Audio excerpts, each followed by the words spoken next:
Jadi artinya, bahkan seorang Rasul pun tidak mampu merubah keadaan anaknya, istrinya, apalagi sebuah kaum.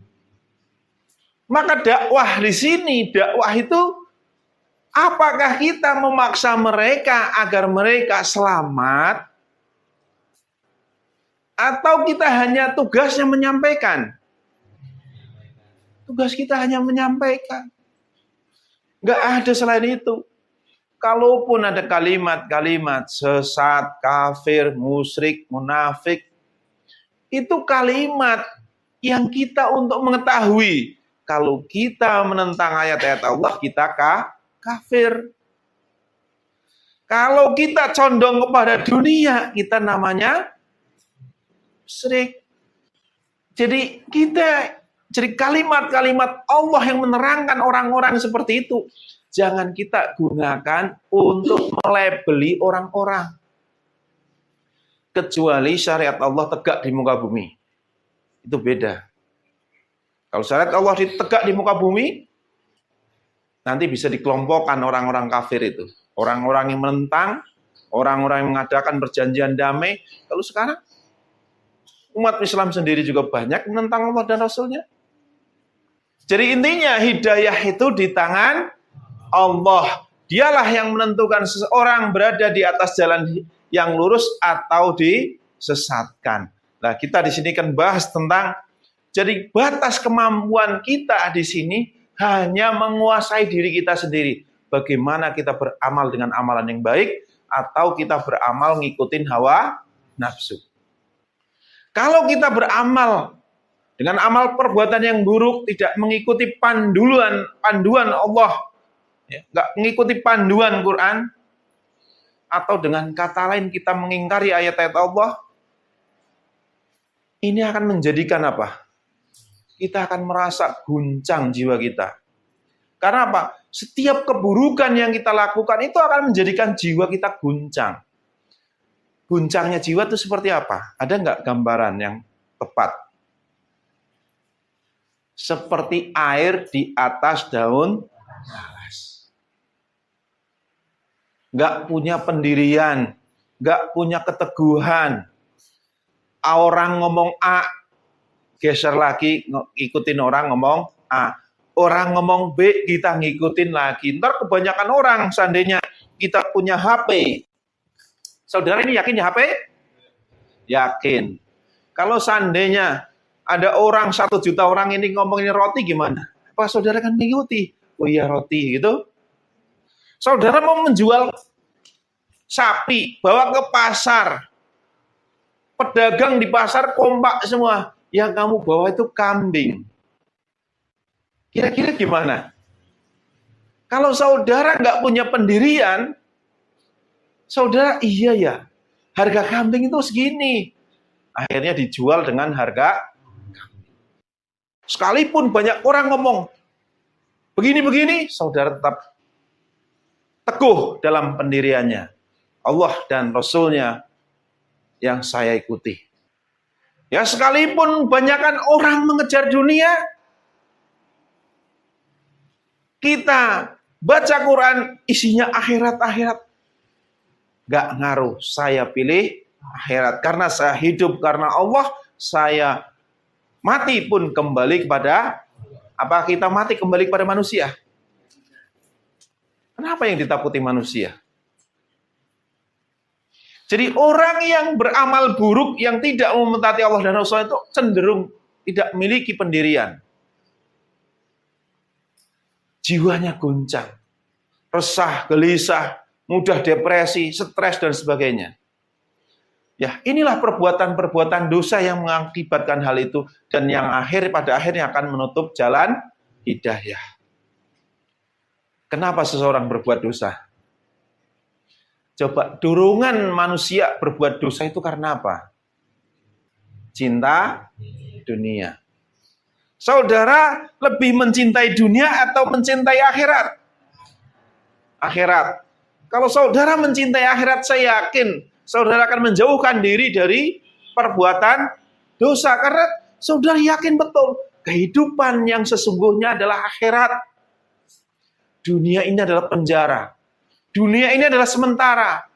Sekalipun banyak orang mengatakan gantungkanlah cita-citamu setinggi langit, impian, harapan semua kita tanam. Tapi kalau saudara tujuannya akhirat, tidak akan goyah pendiranya. Jadi akar dari segala perbuatan adalah cinta dunia. Coba beri satu contoh perbuatan dosa yang bukan akarnya bukan dunia, cinta dunia. Coba cari. Ada nggak? Ada? Nggak ada. Maksiat? Perzinahan? Dunia kan harta, tahta, wanita. Terus apa lagi? Merampok? Dunia.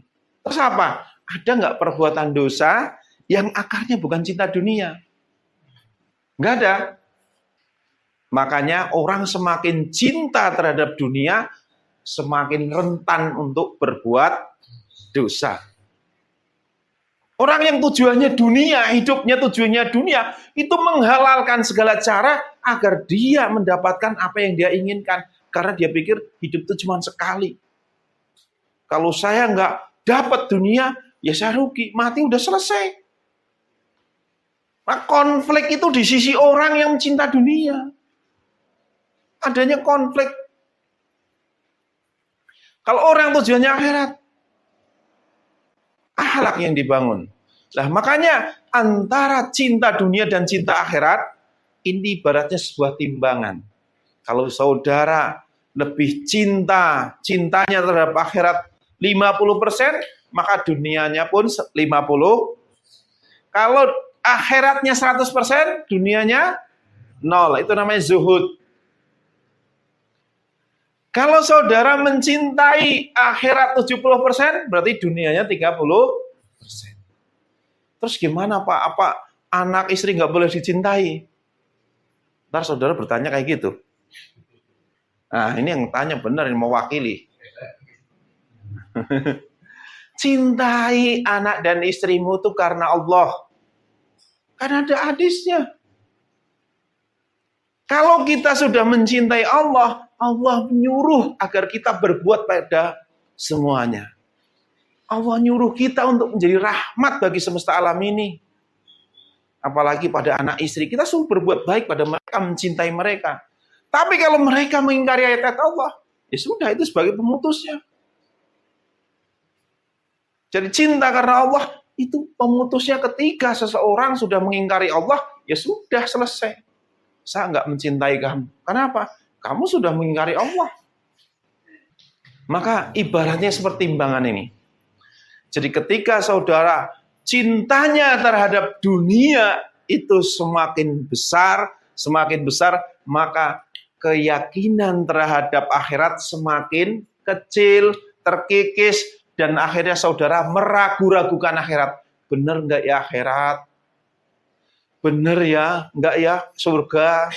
Benar nggak ya neraka? Yang lama-lama saudara kan menjadi ateis. Nggak percaya Allah, nggak percaya akhirat, nggak percaya surga, dan nggak percaya neraka. Ini bukan salah keyakinan saudara. Itu lahir orang-orang yang nggak percaya akhirat, meragu-ragukan akhirat, itu berawal dari perbuatan dosa yang tumpuk semakin banyak, yang semakin dia banyak lakukan, ya akhirnya setan membisikkan bahwasanya hidup ya hanya di dunia. Akhirnya saudara percaya.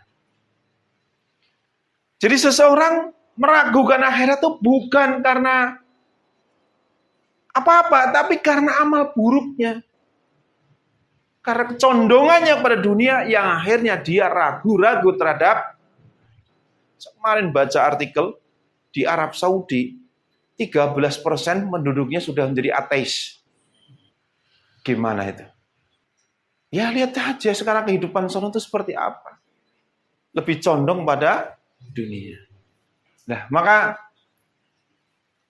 beda dengan amal yang baik. Ketika saudara berbuat baik, beramal baik, bertutur kata baik, menjaga makanan dari yang buruk, maka akan lahirnya ketenangan jiwa. Karena setiap kebaikan itu melahirkan ketenangan. Sedangkan ketenangnya jiwa itu melahirkan kebahagiaan. Akhirnya dosa-dosa saudara dihapus oleh Allah. Karena setiap kebaikan itu menghapus kesalahan. Dan Allah memberikan furqan, pembeda antara yang benar dan yang salah. Maka setiap orang yang baik itu akan memiliki kecenderungan akhirnya mencintai kehidupan setelah kematian. Yang akhirnya membentuk akhlak yang mulia. Enggak mungkin orang yang cinta dunia memiliki akhlak yang baik. Karena apa? Walaupun baik, dia condong kepada dunia. Karena apa? Coba saja. Wah, tanggaku orang nggak percaya Allah, nggak percaya akhirat, nggak percaya agama, tapi kok baik? Coba saudara uji. Lempar dia dengan kotoran. Baik nggak? Belum tentu. Bisa jadi sekarang dia baik karena kaya. Begitu hartanya habis, miskin, coba. Masih nggak seperti itu? Jadi orang baik itu teruji. Maka di bahasan awal tadi, ujian akan selalu menimpa kita. Karena apa? Disitulah orang yang baik akhlaknya di dalam segala keadaan apapun, miskin, susah, sengsara, melarat, menderita, itu tetap baik. Karena apa? Motivasinya dia berbuat baik itu karena akhirat, kehidupan setelah kematian. Sementara orang baik yang tujuannya dunia karena apa? Ini hukum menanam. Siapa menanam baik, dia akan dapat baik. Orang yang berbuat baik kadang belum tentu karena ikhlas. Karena apa? Saya nggak pengen diperlakukan buruk sama orang, maka saya berbuat seperti itu kadang. Itu hukum jual beli. Maka dari jalan yang amal yang baik inilah yang pada akhirnya Allah akan memberikan hidayah. Tapi kalau saudara condong kepada kesesatan, beramal buruk, bersikap buruk, akhirnya saudara akan tersesat. Saudara kepengen nggak tersesat atau kepengen nggak dapat hidayah? Dapat hidayah. Maka kita buka Quran surat Al-Insan ayat 29 ayat sampai ayat 30. Bismillahirrahmanirrahim. Sungguh ayat-ayat ini adalah peringatan. Maka barang siapa menghendaki kebaikan bagi dirinya, tentu dia mengambil jalan menuju Tuhannya, menuju akhirat. Tetapi kamu tidak mampu menempuh jalan itu, kecuali apabila dikehendaki Allah. Sungguh Allah maha mengetahui, maha bijaksana. Ini di sini terangkan. Kita nggak akan bisa menempuh jalan itu kecuali atas kehendak Allah, atas pilihan Allah. Kalau saudara di sini, saudara merasa dapat hidayah, itu adalah pilihan Allah. Jadi kita hari ini cuman bisa mengusahakan dari apa? Kita berusaha untuk menjadi orang yang baik. Terus di ayat yang lain, Al-Quran itu tidak lain adalah peringatan bagi seluruh alam, yaitu bagi siapa ya di antara kamu yang menghendaki menempuh jalan yang lurus, dan kamu tidak dapat menghendaki menempuh jalan itu kecuali apabila dikehendaki Allah, Tuhan seluruh alam. Quran surat At-Takwir ayat 27 sampai 29. Terus ada pertanyaan, bagaimana jika golongan ini tersesat? Gimana kalau ternyata yang kita ikuti sesat? Jangan khawatir. Allah tidak akan menyia-nyiakan amal baik saudara. Ketika hari ini saudara berusaha terus untuk beramal baik, bersikap baik, berucap baik, seandainya golongan yang kita ikuti ini sesat, pasti Allah akan menunjuki saudara golongan yang benar. Jangan khawatir. Tapi ketika saudara beramal baik, kok semakin kuat, merasa kuat di sini, insya Allah inilah yang hak.